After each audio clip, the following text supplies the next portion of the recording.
My job is to replace every last one of y'all. Your job is to let me not do that. 4th and 1, who in here that we know getting it? Ain't nobody flinched. He could be in here, but if he don't want to say nothing, that means he ain't a dude. Those of you that we don't run off, we're gonna try to make it quick. A couple of y'all already on there gonna be gone list. So I hope that's not you, I hope that's not you, I hope that's not you, but the way it look, I can tell who it is. And I'm just meeting y'all. You're a little bit worried about the competitive juices on a particular side of the ball or certain positions. We need a different type of guy in here because let's dive into this a little bit more so that people don't just say, oh, he wants people that are trash talkers. No, you want people that care, right? Because these are people that care if they're getting whooped. These are people that care what is being said about them. The people that care are probably going to work harder, probably invest a little bit more, probably going to go a little bit harder in different times. And that's like the people that you're trying to get into your building, I assume. Is that kind of the whole message here? To compete. I just want you to compete. And give it your best and work your hardest. You have a dream of taking care of mama or retiring the dad or taking care of the family, and you're not investing in it the way that you should if that's your dream. I'm not built like that, man. You know, where we come from, you want it. You got to have it. It's no ifs and buts about it. Your goal and your vision and your desire for what you want. And that's the like-minded people that I need. Not only on the football field, in the whole program. When you've lost this long, there's a spirit of just complacency amongst the building. And I don't play that. I don't deal with that. I'm not complacent. I'm not idle-minded. I'm a mover. I'm a shaker. If I sit still too long, I'm gonna fall asleep. I got to move. I got to go get it. That's the way I live. And I want players of that mindset and that thought process as well. A lot of people talk about they want to go to the pros, but they're not willing to do what it takes to get to that level. And I want those people that are willing to do what it takes to get to this level. And this ain't just happened. But the thing about it, I don't want people to think it's just the product on the field. And kids got to realize that we told them often as possible. When a whole coaching staff gets terminated, who do you think is next? Yeah, that's real life. Like this real life. It's no takeover in this business world that that's transfer portal. Wow. Oh, Switzer, sorry. Yeah. Hey, it's no takeover in this business world that you don't provoke. It's not change being made. Change is being made at every business opportunity in this country. I mean, when someone takes over something new of standard, they make changes. And that's what we're going to do. We're going to do that. Many of us are aware that Deion Sanders went to Colorado to coach football. Coach Sanders, Coach Prime, whatever you want to call him. And when he came into the particular organization, when he introduced himself to the team, he was kind of very aggressive about creating expectations. And he told some of his inheriting players, based on this particular article from USA Today, that we're going to try to make you quit. We're going to move on. Go ahead and get ready to jump. Last week or the week before, on that Monday, 18 Colorado players said they were headed for the exits. Sanders started the spring with 51 scholarship players who were on last year's team, but 31 have already opted to leave. Now, many people look at this and say, you know, Deion Sanders, Coach Prime, has taken a very aggressive tone towards a lot of college students. I don't necessarily agree with what he's doing. I think he's going a little bit too hard on them. And they have a right to that opinion. I can understand that. However, let's look at the record. From 2019, Colorado went 5-7. 2020, they went 4-2. We can kind of throw that out of the window because we know that was the pandemic. 2021, they went 4-8. 2022, they went 1-11. What we're seeing is that the wins are going down and the losses are starting to increase. Often when you have an organization and they kind of get on a particular tone, and then they start to kind of institutionalize that tone, it can be difficult to change things without changing personnel. This is just basic organizational management theory. And what we can kind of be observing at Colorado is they're used to losing. They're bringing in freshman classes. Those freshman classes are matriculating through the particular program, and they're losing. So what does it mean? They're getting used to losing. Therefore, you as a coach coming in, you have inherited a team that's used to losing. And you may not be able to convince the majority of people on the team that losing is now going to be unacceptable. Why? Because they got used to it. They were able to lose, keep their scholarship. They were able to lose and get fed. They were able to lose and get dormed. They were able to lose and get gear. They were able to lose and still get access to athletic resources, and they were still losing.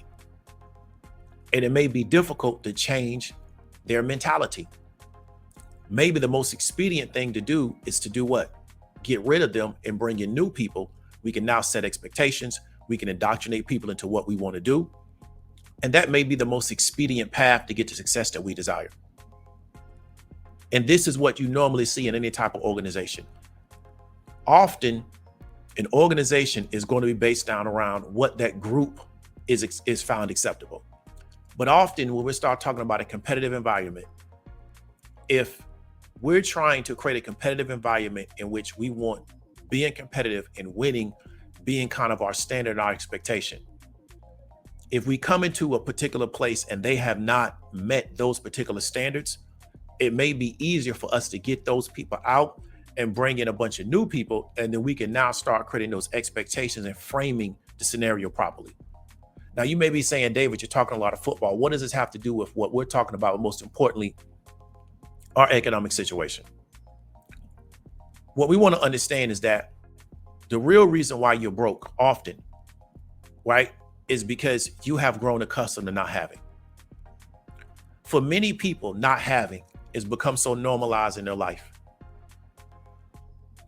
that it just becomes part of their daily routine. And then what they often do is start figuring out ways to get around not having.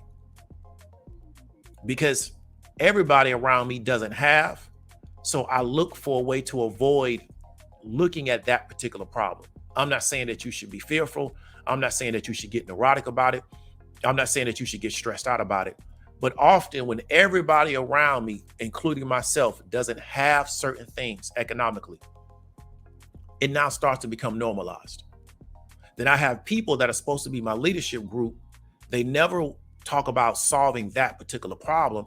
They talk about everything else. So then what do I start to believe? This problem really can't be that important because my leadership group never talks about solving the particular problem, right? So what's the solution? You have to change your frame of mind around not having.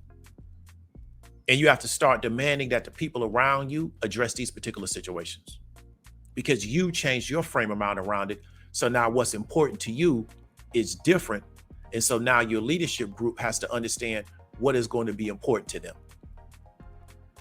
Now, we're not talking about being on a football team. We're talking about a larger aspect of life, right? We're not talking about the people that you're working for. We're talking about this on a larger aspect. You have to change your frame around not having. But this can be difficult if what everybody around me doesn't have. Therefore, they have the same mentality that I have. So I don't feel abnormal about just growing accustomed to not having. What happens if you don't improve your frame of mind? What happens if you say, you know what? I'm part of the herd by not having. And therefore, if I start talking about having, right, I'm going to be the oddball. What happens if you don't really improve your frame of mind? You and your family will continue to lose ground in this economy. What we're seeing in this economy is the reason why a lot of these politicians are taking certain tones around certain topics is because, in my opinion, they believe a recession is coming. And then what they're going to do is they're going to attempt to make the masses of people start going at each other because they won't have a solution to the recession. It's going to be created by economic particular forces or particular policy that they don't have control over. However, the way they make themselves seem important is they create strife and they antagonize particular audiences and they give their constituency something to focus on. So they never focus on their economic situation that they don't have a solution to because they don't control monetary policy. And to me, we're starting to see a lot of that kind of starting to build up, and we're going to continue to observe that keeps building up over time. The challenge is that if you get caught up in that, you're going to continue to lose ground in this economy because that's not a solution to your economic problem. The politician does not want to provide a solution to your economic problem, and they don't believe that their political success is tied to solving a problem that you have economically, and you haven't made that a requirement for your political support. So then what they're going to do is they're going to just give you something that you can latch onto emotionally. Because for many of you, your emotions are really not tied into your economic prosperity. They're attached to everything else, and they know that about you, so they're going to feed that, and then we're going to go away from the economic side. The goal of your opponent is to make your lack of success and ignorance tolerable, right? That's the goal of your opponent. This is what we just talked about. The goal of your opponent is to make your ignorance around your economic situation and your lack of success economically tolerable. That's why they come with you with everything else except that, because they're really your opponent. And so you notice that everything that they're coming at you with is nothing that's going to improve you economically. No perspectives, no point of views, no information. That's what they're feeding you. So you can think that somebody is my friend because they're feeding me food I like. However, the food they're feeding you can be the worst food for you health-wise. But you think they're your friend because they're feeding you what you really like, but they're not feeding you anything really based on real nutrition.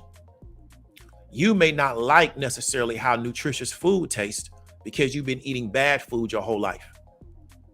Therefore, when served with nutritious food, you now say, well, you know what? I don't like that. Let me go back to the person that serves me what I like, even though that's really the worst food for me. And you can be deluded into thinking that that bad food is good food because it makes you feel good because of the drugs in the food. Because the goal of your opponent is to make your ignorance and your lack of success tolerable. That's the only way they stay in position. Study people that where if you ever learn as much as they learn, they lose their position. Because they're not willing to keep learning to stay ahead of you.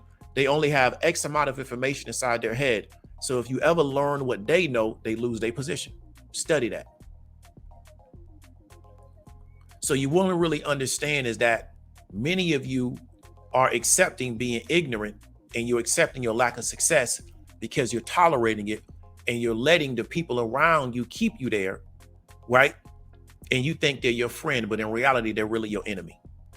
Many of you are tolerating this situation because your network and your friends are in the same situation. Therefore, it's normal to you. And that's what you have to understand. Once again, this becomes group identity. We all don't have this. We are all unsuccessful in this particular area. And what this society does is it groups people by that. And then you figure out, well, how can I make life work being unsuccessful in this particular area, as opposed to how can we become successful in this particular area? But the real truth of society will it be exposed when everybody tries to become successful in that area. Then the real truth will come out. But as long as they can convince you that you shouldn't worry about being unsuccessful in this particular area, the real truth never has to come out. And if you notice, they spend so much time trying to protect people from getting into that particular area and getting an understanding of it, because why? We can't let the truth come out. And therefore, what happens is you build your network around a lot of people that are economically unsuccessful. You build your friends around a lot of people that are economically unsuccessful because you feel comfortable around those type of people. Then what happens? The lack of economic success becomes more and more tolerable, right? It may take 3 years of you being uncomfortable to get around a new network of people. Got nothing to do with race, got nothing to do with religion, has everything to do with their economic ability, right? Because when you go into business environments, if you notice, none of the mainstream conversations are even being had. The only time they're being had is people where that is their business, right? So often what you don't understand is that when you go into real business environments, a lot of these mainstream conversations never take place. Why? Because it doesn't help anybody make any money. Unless your business is having these conversations. Most of the people that are running businesses in this world aren't political commentators. That's the minority of people. They're just the biggest amount of people on the internet. But the guy that runs a janitorial supplies company, he's not going to sit there at a mastermind and talk to you about this, that, and the third dealing with politics. That don't have nothing to do with his money. He's trying to figure out how to grow his company 10% this year, right? Increase profitability by 7%, right? But you now are in a different network where the conversation changes because people have different aspirations and goals, especially economically. You understand what I'm trying to tell you? You just getting a CPA to do your taxes and you talking to that CPA will change your life. but you got to pay the CPA. Well, how do you justify having a CPA? I make enough money to justify having a CPA do my taxes. That's the minority of American population. CPA is really designed to work for businesses, not really private individuals. But some private individuals have CPA do their taxes because their taxes may be a little bit more complex.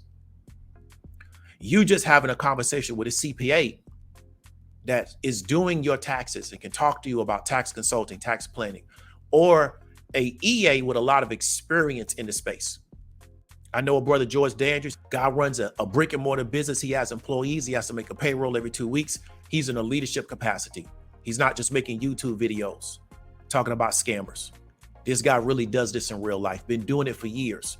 And when these YouTube guys go away, because their YouTube career didn't go away the way they wanted it to go, George Dandridge in Dallas, Texas, still going to be doing his thing because there's a longevity and a consistency in what he's doing. If you have a conversation with him, your perspective starts to change. Why? Because he's coming out of a different network where people look at things differently. And so that's what I really want you to understand is that many of you have normalized lack of economic success. And then you built your life around a bunch of people that have those same attitudes. And then y'all just figured out how to just get through life. And as long as my basic material and emotional needs are being met, I don't care. The challenge is that that particular lack of economic success is going to get transferred to your children. And they're not going to know any better. So then if they don't snap out of it, it get transferred to their children. And what we're seeing with a lot of people is that they're sliding down the economic scale. Things are not really getting better for them. So the solution to that is changing your mindset and your worldview around your personal economic situation, the economic situation around your family, and start saying, you know what, this is unacceptable to us. And I need to get around a bunch of people who have decided that that lack is also going to be unacceptable. Hope you got some value from it. David W. Williams, talk to you later.